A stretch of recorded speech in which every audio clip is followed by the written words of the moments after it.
आज की बैठक झारखंड आदिवासी संयुक्त मोर्चा की है, जिसमें विभिन्न संगठन हैं। इसके मैंने अनुषंगी संगठन है, जिसका हम लोग आज बैठक किया है।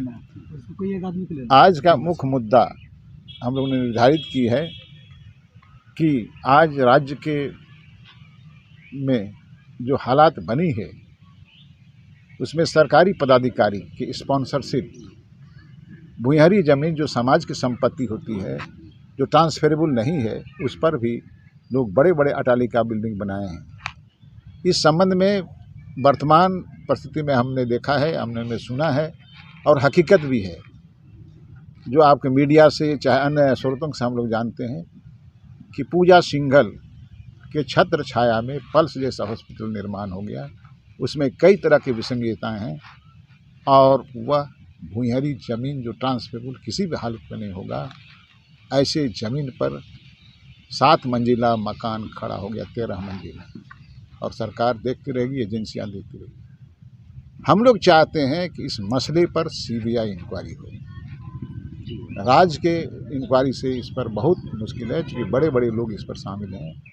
इसलिए केंद्रीय एजेंसी को राज्य की सरकार माननीय मुख्यमंत्री से निवेदन है कि रिकमेंड करे और इसके साथ साथ रांची सहित अन्य क्षेत्रों में भूमिहरी ज़मीन, मुंडारी खुटखटी ज़मीन और जो समाज के परिसंपत्तियां हैं, सामाजिक महत्व की चीज़ हैं, धार्मिक महत्व की चीज़ हैं, उन पर क्या अतिक्रमण हुआ है, इस तमाम मसले पर एक इंक्वायरी कमेटी, छानबीन कमेटी राज्य सरकार तुरंत बनाए, ताकि इस मसले का हल हो सके।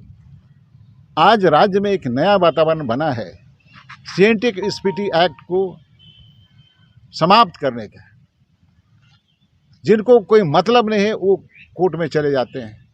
आज आदिवासी बोलता है कि सीएनटेक एक्ट, एसपीटी एक्ट ऐसा संविधान है कि वो जमीनी संविधान है, उसकी बदौलत आज उसकी ज़मीन सुरक्षित है।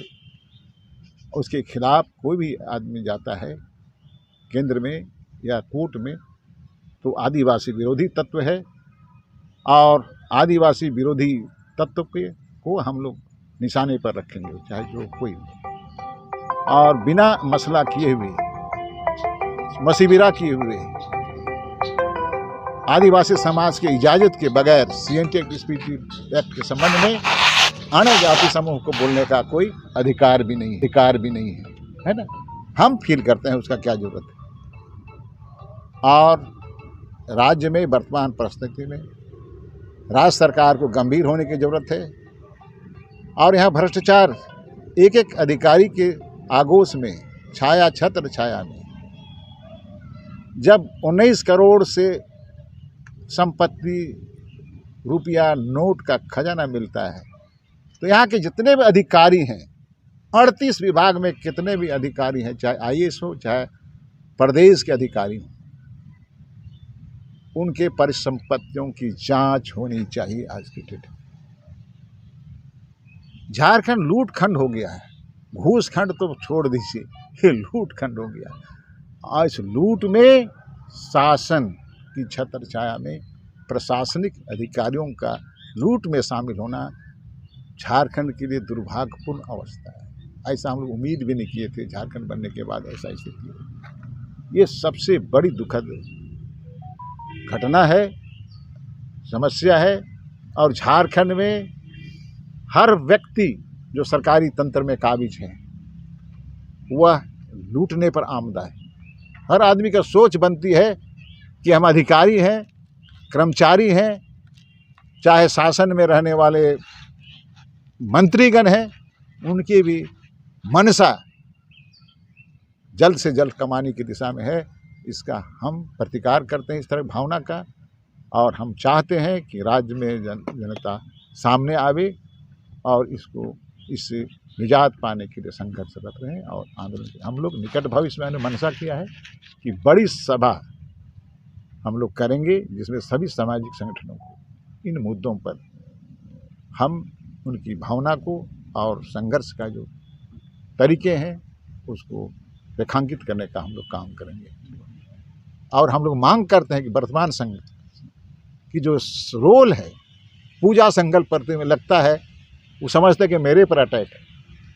पूजा सिंघल ने का अटैक बचाने का जो मुहिम लगता है, एहसास लगता है वर्तमान सरकार जो कोर्ट कचहरी में जा रही है, जहाँ भी उसको अभी हाई कोर्ट में नया डिसीजन आया है, उसमें उसने इसको हटाने की बात कहा गया था, इस तरह की इंक्वायरी करने का, और कोर्ट को संज्ञान नहीं रह सकते हैं, टेनेबल नहीं है, इस तरह की बात कहा गया है, जो बहुत बड़ी चीज़ थी, टेनेबल हो गया बहुत सारे मसले पर। तो राज्य सरकार को जनहित में राज्य के हित को देखना चाहिए, राज्य की संपत्ति को सुरक्षा करना चाहिए, राज्य के लोगों के अधिकार को सुरक्षा करना चाहिए, राज्य के लोगों को तमाम चीज़ को, जहाँ लूट हो रहा है उस पर उसको बचाने का जो ऐसा प्रतीत हो, राज्य सरकार आगे आ रही है, ये बहुत दुर्भाग्यपूर्ण अवस्था है। ठीक कितना आ गया उसका मालिक है ना, वो देखिए जमीन का मालिक है, उसका भी ले लेगी तो है। हाँ।